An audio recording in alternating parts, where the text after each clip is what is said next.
The Story of Mankind by Henrik Willem van Loon.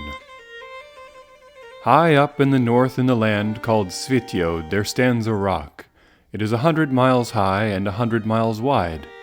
Once every 1,000 years a little bird comes to this rock to sharpen its beak.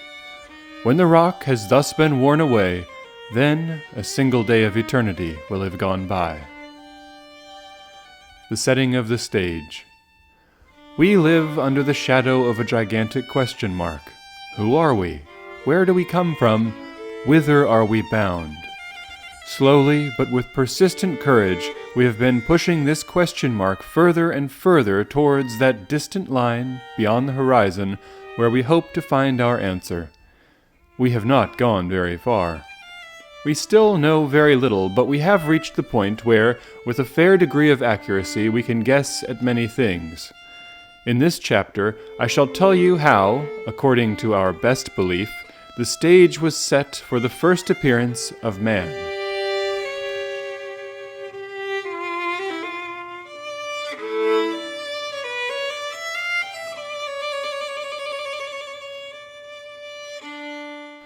If we represent the time during which it has been possible for animal life to exist upon our planet by a line of this length, then the tiny line just below indicates the age during which man, or a creature more or less resembling man, has lived upon this earth.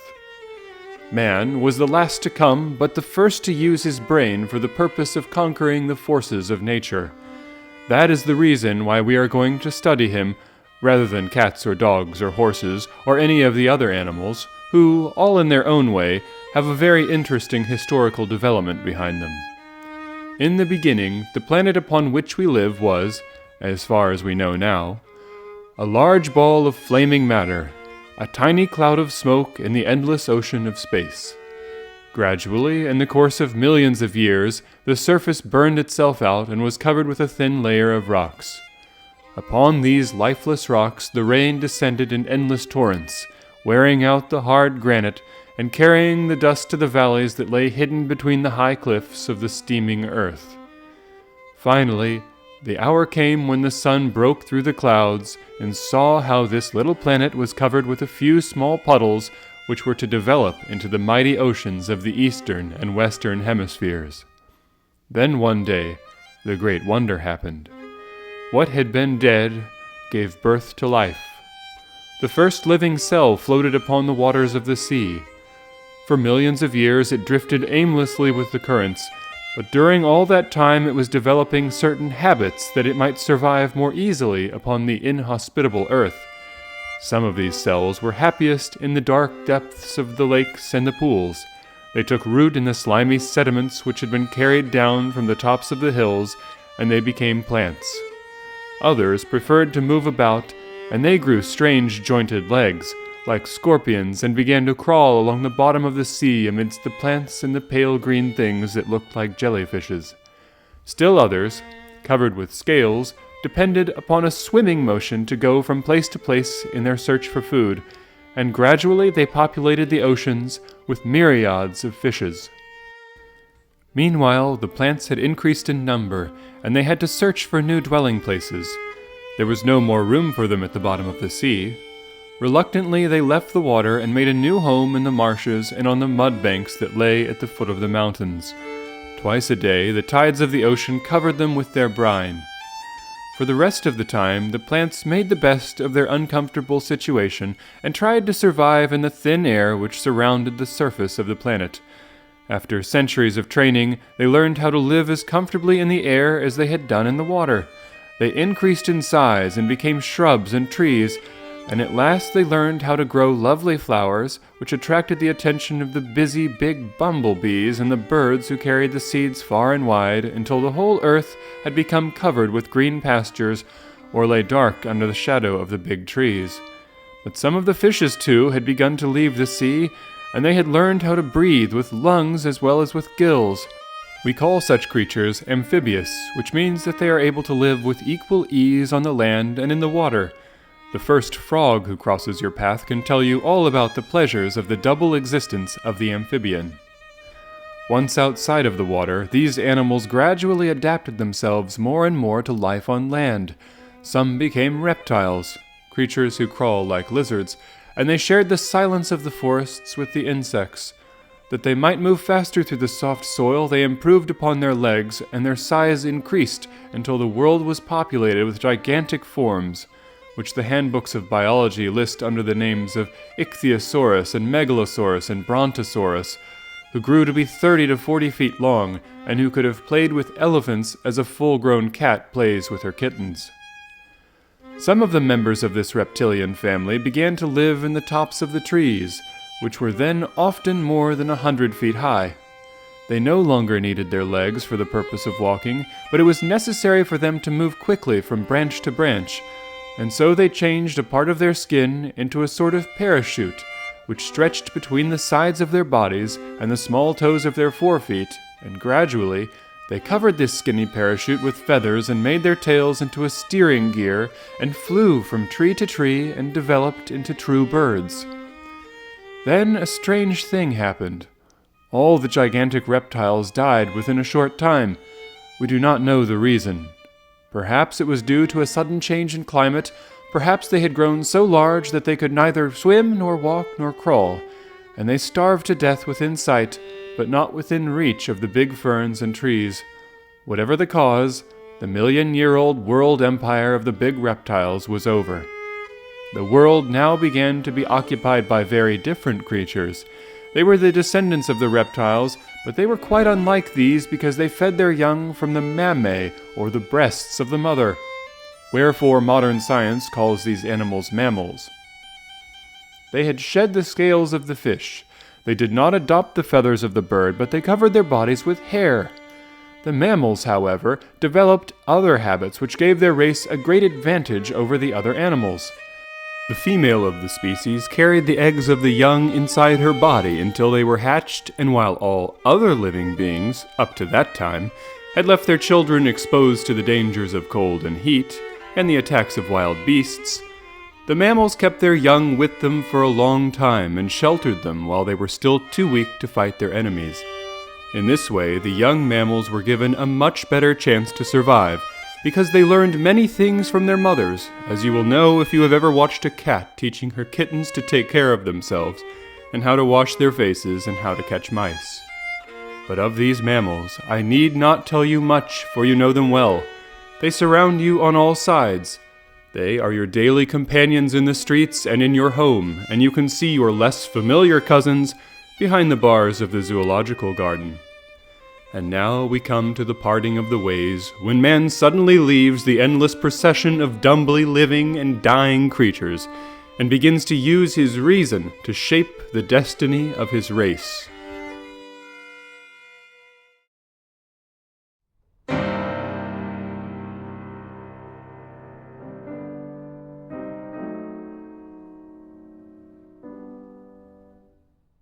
One mammal in particular seemed to surpass all others in its ability to find food and shelter. It had learned to use its forefeet for the purpose of holding its prey, and by dint of practice it had developed a hand-like claw. After innumerable attempts, it had learned how to balance the whole of the body upon the hind legs. This is a difficult act which every child has to learn anew, although the human race has been doing it for over 1,000,000 years. This creature, half ape and half monkey, but superior to both, became the most successful hunter and could make a living in every clime. For greater safety, it usually moved about in groups. It learned how to make strange grunts to warn its young of approaching danger, and after many hundreds of thousands of years, it began to use these throaty noises for the purpose of talking. This creature, though you may hardly believe it, was your first man-like ancestor. Our earliest ancestors. We know very little about the first true men. We have never seen their pictures. In the deepest layer of clay of an ancient soil, we have sometimes found pieces of their bones. These lay buried amidst the broken skeletons of other animals that have long since disappeared from the face of the earth. Anthropologists, learned scientists who devote their lives to the study of man as a member of the animal kingdom, have taken these bones, and they have been able to reconstruct our earliest ancestors with a fair degree of accuracy. The great-great-grandfather of the human race was a very ugly and unattractive mammal. He was quite small, much smaller than the people of today. The heat of the sun and the biting wind of the cold winter had colored his skin a dark brown. His head and most of his body, his arms and legs too, were covered with long, coarse hair. He had very thin but strong fingers which made his hands look like those of a monkey. His forehead was low, and his jaw was like the jaw of a wild animal which uses its teeth both as fork and knife. He wore no clothes. He had seen no fire except the flames of the rumbling volcanoes which filled the earth with their smoke and their lava. He lived in the damp blackness of vast forests, as the pygmies of Africa do to this very day. When he felt the pangs of hunger, he ate raw leaves and the roots of plants, or he took the eggs away from an angry bird and fed them to his own young. Once in a while, after a long, patient chase, he would catch a sparrow or a small wild dog or perhaps a rabbit. These he would eat raw, for he had never discovered that food tasted better when it was cooked. During the hours of day, this primitive human being prowled about looking for things to eat. When night descended upon the earth, he hid his wife and his children in a hollow tree or behind some heavy boulders, for he was surrounded on all sides by ferocious animals, and when it was dark, these animals began to prowl about, looking for something to eat for their mates and their own young, and they liked the taste of human beings. It was a world where you must either eat or be eaten, and life was very unhappy because it was full of fear and misery. In summer, man was exposed to the scorching rays of the sun, and during the winter his children would freeze to death in his arms. When such a creature hurt itself, and hunting animals are forever breaking their bones or spraining their ankles, he had no one to take care of him, and he must die a horrible death. Like many of the animals who fill the zoo with their strange noises, early man liked to jabber. That is to say, he endlessly repeated the same unintelligible gibberish because it pleased him to hear the sound of his voice. In due time, he learned that he could use this guttural noise to warn his fellow beings whenever danger threatened, and he gave certain little shrieks which came to mean, "There is a tiger," or "Here come 5 elephants." Then the others grunted something back at him, and their growl meant, "I see them," or "Let us run away and hide." And this was probably the origin of all language. But, as I have said before, of these beginnings we know so very little. Early man had no tools, and he built himself no houses. He lived and died and left no trace of his existence except a few collarbones and a few pieces of his skull. These tell us that many thousands of years ago, the world was inhabited by certain mammals who were quite different from all the other animals, who had probably developed from another unknown ape-like animal which had learned to walk on its hind legs and use its forepaws as hands, and who were most probably connected with the creatures who happened to be our own immediate ancestors. It is little enough we know, and the rest is darkness.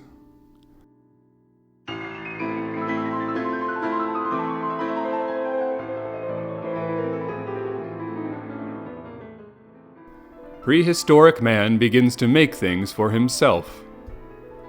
Early man did not know what time meant. He kept no records of birthdays or wedding anniversaries or the hour of death. He had no idea of days or weeks or even years, but in a general way he kept track of the seasons, for he had noticed that the cold winter was invariably followed by the mild spring, that spring grew into the hot summer when fruits ripened and the wild ears of corn were ready to be eaten, and that summer ended when sudden gusts of wind swept the leaves from the trees and a number of animals were getting ready for the long hibernal sleep. But now, something unusual and rather frightening had happened. Something was the matter with the weather. The warm days of summer had come very late. The fruits had not ripened.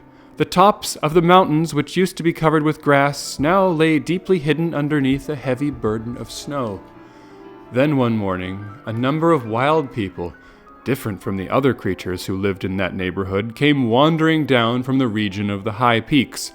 They looked lean and appeared to be starving. They uttered sounds which no one could understand. They seemed to say that they were hungry. There was not food enough for both the old inhabitants and the newcomers. When they tried to stay more than a few days, there was a terrible battle with claw-like hands and feet, and whole families were killed. The others fled back to their mountain slopes and died in the next blizzard. But the people in the forest were greatly frightened. All the time the days grew shorter and the nights grew colder than they ought to have been. Finally, in a gap between two high hills, there appeared a tiny speck of greenish ice. Rapidly it increased in size. A gigantic glacier came sliding downhill. Huge stones were being pushed into the valley. With the noise of a dozen thunderstorms, torrents of ice and mud and blocks of granite suddenly tumbled among the people of the forest and killed them while they slept. Century-old trees were crushed into kindling wood, and then it began to snow. It snowed for months and months. All the plants died, and the animals fled in search of the southern sun. Man hoisted his young upon his back and followed them, but he could not travel as fast as the wilder creatures, and he was forced to choose between quick thinking or quick dying. He seems to have preferred the former, for he has managed to survive the terrible glacial periods which upon 4 different occasions threatened to kill every human being on the face of the earth. In the first place, it was necessary that man clothe himself, lest he freeze to death. He learned how to dig holes and cover them with branches and leaves, and in these traps he caught bears and hyenas, which he then killed with heavy stones, and whose skins he used as coats for himself and his family. Next came the housing problem. This was simple. Many animals were in the habit of sleeping in dark caves. Man now followed their example, drove the animals out of their warm homes, and claimed them for his own. Even so, the climate was too severe for most people, and the old and the young died at a terrible rate. Then a genius bethought himself of the use of fire.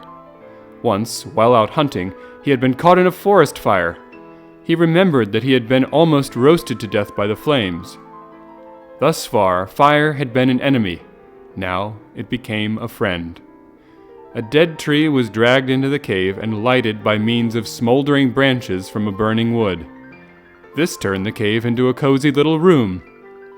And then one evening, a dead chicken fell into the fire. It was not rescued until it had been well roasted.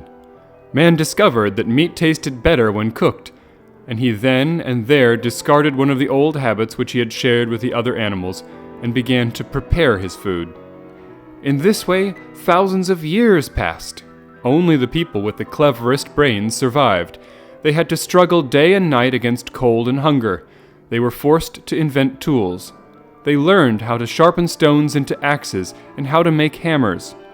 They were obliged to put up large stores of food for the endless days of the winter, and they found that clay could be made into bowls and jars and hardened in the rays of the sun. And so the glacial period, which had threatened to destroy the human race, became its greatest teacher because it forced man to use his brain.